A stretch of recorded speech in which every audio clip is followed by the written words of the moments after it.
So, Professor, how do you feel about the outcome of this election? Did you expect Obama to win? Well, first off, let me congratulate the president on being reelected. And again, his campaign team did a tremendous job.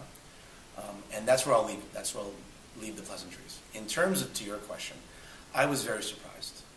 I did not expect this result. I think in this economy, as I mentioned in the previous interview, when we're looking at this idea that massive amount of spending is going to create jobs in the private sector, clearly wasn't working in the last 4 years. And when we looked at the numbers here, there's a stark reality. And this isn't sour grapes on my part. I think it's about as astute and accurate an observation as I'm about to make. Clearly, the results on Tuesday showed that the amount of uninformed people in this country grossly outnumber the well-informed people. And that's not an arrogant or smug observation. I think it's a very accurate one. Now, if you think it is, then quite frankly, I mean, that's disingenuous and it's not intellectually honest. When we look at the numbers and we look at the voter breakdown, I mean, clearly those in this country that had some affinity to government dependency came out in droves for President Obama. Those that believe in the marketplace and believe in job creation, that government doesn't do that, came out for Governor Romney. That being said, what I would tell Obama supporters today is that now the mantra is you can no longer blame the predecessor. Now you own this. You own this economy. And by the end of 2016, or at least the summer of 2016, when the next presidential campaign begins for both parties, if we're not looking at unemployment below 5%, if we're not looking at gas prices being reduced, then what I would say to every Obama supporter today is that you own this economy, this is what you voted for, and this is the country that, quite frankly, you wanted. So now it's time to own it, and it's time to accept the realities that no longer is blaming the predecessor an acceptable, mandate. Now it's an economy that you own now and that you have to accept. And it's unfortunate that more people didn't do their homework this election. And quite frankly, it's disappointing. Okay, thank you. And so I was going to forget my question, but do you think these 4 years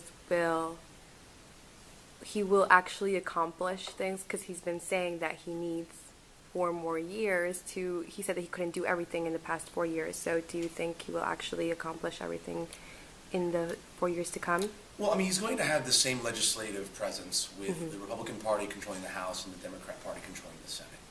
Again, this mindset about it's going to take 8 years to fix the preceding 8 years, I just think is convoluted, because based on that mindset, then at the end of 2016, as I mentioned previously, then unemployment needs to be drastically down.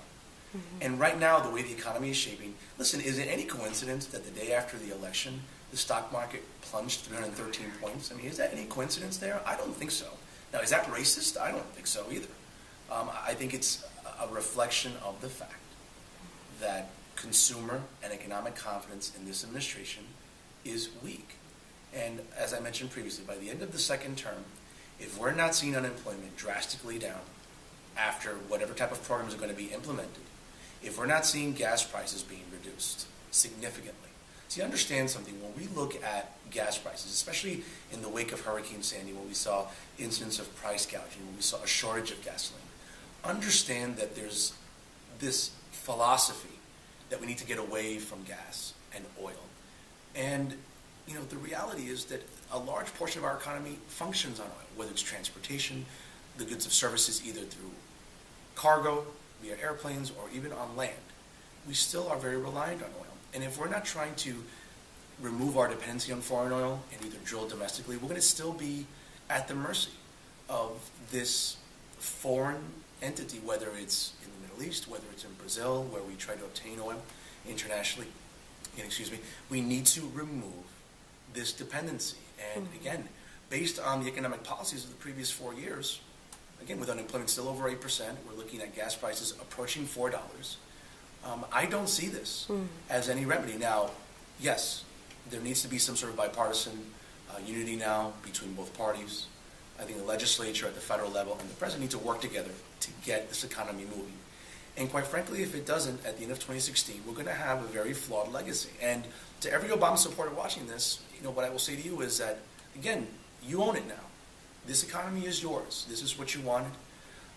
The idea of massive spending and the idea of not trying to invest more in domestic drilling to reduce our dependency on oil is going to be an indictment of this administration. So we're going to see. Again, I'm certainly open-minded. I'm hopeful that the country progresses. I'm hopeful that the country improves. I mean, I'm not a partisan political ideologue. Again, I'm an American first, and I'm looking at people and not political parties. And ultimately, I want this country to improve. And if it doesn't, as I mentioned before, now those who voted on November the 6th for the re-election of Barack Obama have to understand that now this country and this economy, as we see it today, is what you wanted. And after 4 years, in 2016, if it's not, you have no one to blame but yourselves.